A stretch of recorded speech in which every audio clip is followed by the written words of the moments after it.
that's clear as to what they did. But let's assume that the Morgenthau plan for Germany was carried out, where you didn't allow Germany to remanufacture. What would have happened, in your opinion, to Europe if Germany wasn't allowed to pick up its manufacturing? Why would the Americans have voted not to carry out the Morgenthau plan, which was essentially to keep Germany as an agricultural country and not as a troublemaking, expanding manufacturing country? Europe would have fallen to the Soviet Union. It's very simple. Don't forget, from the perspective of 1945, the Communist Party in France had 35% support, 60% support in Greece, 60, more than 45% support in Italy, if not more than 50%. Germany itself had a very strong social democratic movement that was very radical and quasi-Marxist at the time. And besides that, this is the geopolitical question. American factories were operating at full capacity in 1945 using munition, aircraft carrier, aeroplane. And the great worry in Washington was what happens when they switch into civilian production, starting producing refrigerators and washing machines and automobiles, as they did, but there is not sufficient demand within the United States market for those goods. They realized, or thought, that it was absolutely imperative to export American products to Europe. But to export American products to Europe, they had to dollarize Europe. And to dollarize Europe in a way that would be sustainable, they would have to have a manufacturing sector in Germany. Because Britain was going under. In 1946, the pound sterling lost its convertibility. It was on a terminal decline. The United Kingdom government was annoying the United States immensely, as was the French government and the Dutch government, for wanting to reconstitute their empire in India, in Indonesia, and in Indochina in the case of France. And Germany, having been defeated and being occupied, with many tens of thousands, hundreds of thousands of American soldiers still there, was the ideal pillar that would support, both industrially and monetarily, the United States global plan. That could not be achieved through autarky.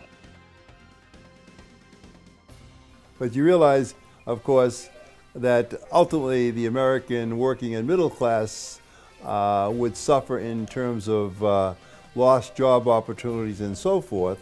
How would the American policy planners reconcile that and have the internal, let's say, contract that Americans came to expect abrogated for purposes of geopolitical gain and strategic gain around the world?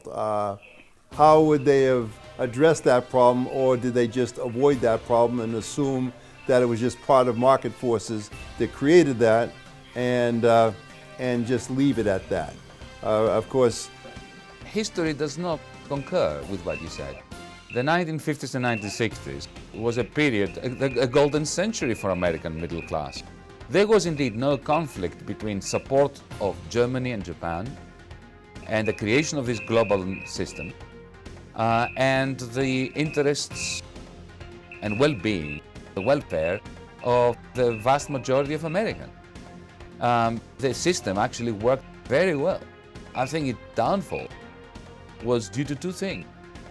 Firstly, it fell a victim of its own success, because success allowed the American administration, especially in the 1960s, to imagine that it was there to stay and to abuse the exorbitant privilege of the United States to print dollars in order to support two things.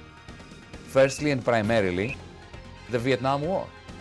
And secondly, the Great Society program, which, however wonderful it was, and I'm speaking to you from the LBJ school, obviously I have a great deal of appreciation for the Great Society program, but nevertheless, It, in conjunction with immense expenditure on the Vietnam War, it simply undermined the monetary stability of that global plan that the Americans so audaciously and brilliantly put together after the Second World War. And the whole thing came crashing down once Europeans and others started challenging the peg between the US dollar and gold. Again, just to comment on that subject, one of the keys in the health of a country would be the health of its manufacturing, and manufacturing has to be looked at as a well-balanced set of industries that are interrelated and from low to high transfer learning by doing in technology within the base. And that was kind of the basis of the American development for the preceding 100 years.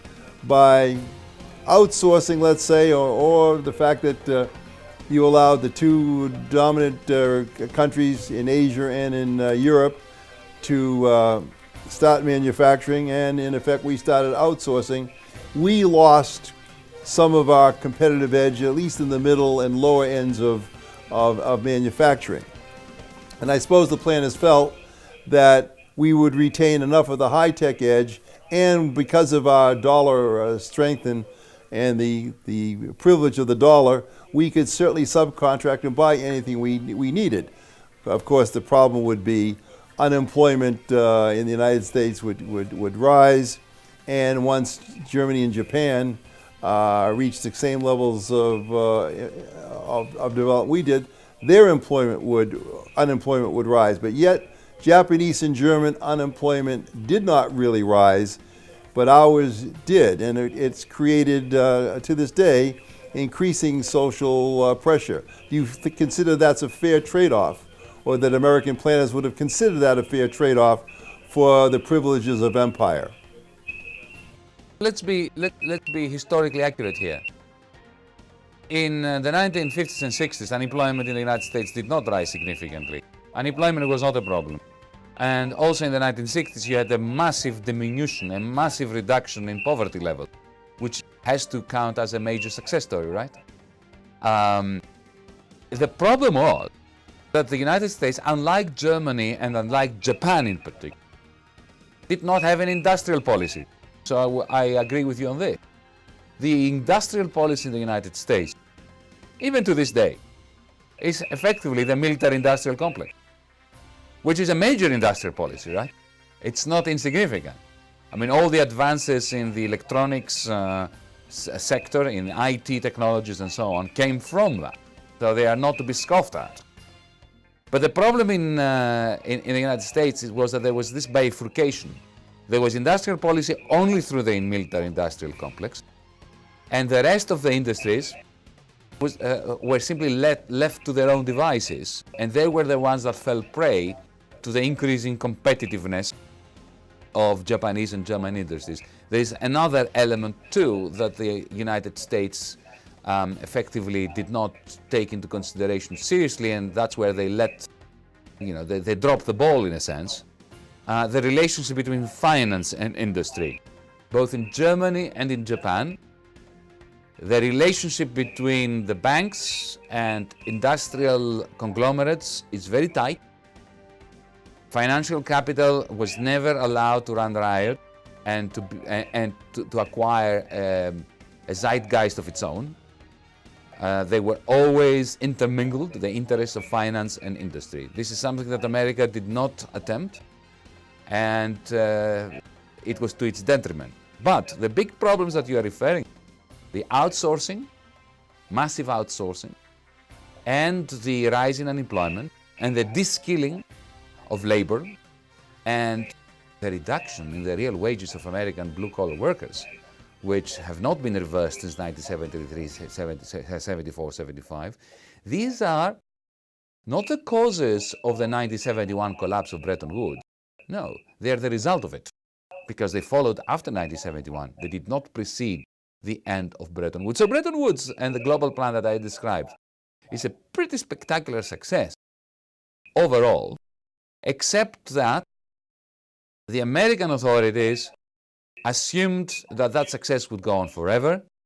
They did not husband it properly, and the result was that using the extraordinary privilege that that success of Bretton Woods and the global plan gave them, they abused it, and then of course nemesis follows hubris, and then they had to go to plan B, and the result of plan B was the rise of Wall Street, the collapse of the middle class, and all the problems that we've had after the 1970s, which I call the global minotaur for my own reasons.